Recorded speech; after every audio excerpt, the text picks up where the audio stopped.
வணக்கம். ஸ்ரீவாரி ராஜா 100 நாள் 100 ஆரோக்கிய குறிப்புகள் டே 28. ஒரு நாளைக்கு தண்ணி எவ்வளோ குடிக்கணும் அப்படிங்கிற சந்தேகமான கேள்விதான் நிறைய பேர் கேட்டுட்டு இருக்கிறீங்க. ஒரு நாளைக்கு குறைந்தபட்சம் 2 லிட்டர்லேருந்து 3.5 லிட்டர் வரையிலும் தண்ணி குடிக்கணும்.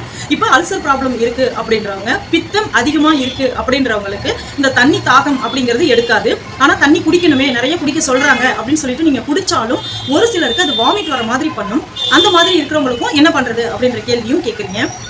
பித்தம் இருக்குது, அல்சர் இருக்குன்னா தண்ணி குடிக்க முடியாது தான், கஷ்டமாக தான் இருக்கும், தாகமும் எடுக்காது. அதுக்கு தான் இளநீ குடிங்க, மோர் குடிங்க, ஜூஸ் குடிங்க, கஞ்சி குடிங்க அப்படின்னு நம்ம சொல்கிறோம். இந்த மாதிரி மாற்றி நம்ம தண்ணி பொருளாக நம்ம குடிக்கும்போது நம்மளுடைய உள்ளுறுப்புகள் எல்லாமே ஹைட்ரேட்டிங்காக ஈரப்பதமாக மாறி நமக்கு கண் பார்வையிலேருந்து, முடி கொட்டுற ப்ராப்ளத்துலேருந்து, அல்சர்லேருந்து, பித்தம் சேராமல் நமக்கு கிட்னியில ஸ்டோன் வராம, கர்ப்பப்பையில எந்த ப்ராப்ளமும் வராம, கல்லீரல்ல கொழுப்பு சேராம பார்த்துக்கும் நம்ம தண்ணி பொருளா எடுக்கும் போது.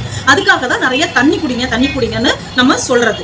இப்ப தண்ணி குடிக்கும் போது நம்மளுடைய உள்ளுறுப்புகள் எல்லாமே தளதளன்னு இருக்கும் ஈரப்பதத்தோட. அப்ப நம்மளுடைய ஸ்கின்னும் நல்லா பளிச்சுன்னு ஆயிடும். இப்ப ஸ்கின் அலர்ஜி வருது, ஒரு ரேஷஸ் மாதிரி வருது அப்படின்னாலும் பாடி ஹீட்னால தான். ஒரு முகப்பரு வருது அப்படின்னாலும் பாடி அதிகமான ஹீட் ஆகுறதுனால தான் நமக்கு முகப்பரு அப்படிங்கிறது வருது. அதனால தான் தண்ணி நிறையா குடிக்கணும் அப்படின்னு நம்ம சொல்றது. இப்போ தண்ணி குடித்தோம் அப்படின்னாலே, தண்ணி மட்டுமே குடிக்க முடியாதுன்னு சொல்கிறவங்களுக்கும் நம்ம ஆர்டர் சொல்லிட்டோம் இப்போ என்ன குடிக்கணும் அப்படிங்கிறத.